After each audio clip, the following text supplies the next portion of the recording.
Good morning guys. Ito, naglalakad-lakad ako guys dito sa street namin. So nakikita nyo guys yung background. Oh. Ayan, medyo malayo-layo na yung nalakad ko. Morning walking, ganun. At ito, talagang ang gaganda ng mga puno dito sa lugar namin guys. Ito, pakikita ko sa inyo guys yung sample ng puno sa amin, yung punong nara. So ayan guys, oh. Talagang ang lalaki na at saka ang ganda ng lilim dito guys, oh. Ayan, nakita nyo guys, oh. Ayan, laki na ng punong nara. Guys, mga tanim namin, ando po yung mga magkakatabi. Sunod-sunod na yan guys, palibot. So, hindi namin alam kung ilan yung nabuhay nung araw na nagtatanim kami dito guys. So, ayan. Ang lilim dito guys, di ba? Dito, sa part na yun, oh. Diba? Ang init. Pero dito sa portion na to, dahil maganda yung lilim ng nara, ay talagang kuhan, napakaganda. Tsaka masarap ang simoy ng hangin dito guys. So, ayan.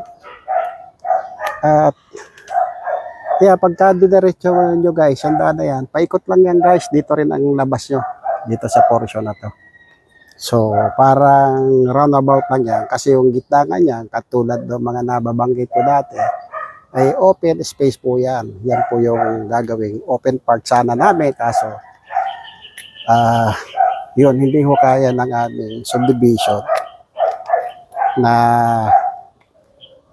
ipagawa yung mga amenities like yung mga palaruan. Ayan. So, ito guys, oh, ganda. Ito naman, ang lalaki ng punong mangga dito guys, oh. Tingnan natin kung may bulaklak. Ito guys, itong mangga na to, nakakahingi kami dito kasi Indian mango yan. So, yung kabila, kuwan yun, parang piko. Ay, kaso maliit pa siya. Unlike dito, malaki na. So, yung isang puno pala dito guys, kinat kasi nakakakuan sa kuryente, sa kawad. Kita nyo guys, oh, nung inalis yung puno dito, yung mga sanga, kita nyo guys, oh, lumundo yung mga kawad. Kasi nga, parang paghila nila ng wire, nandun sa ilalim ng sanga. Kaya nung tinanggal yung mga sanga, ayan, lumundo. Ayan, dapat ma-report to na maayos nila yan. Hindi ko alam kung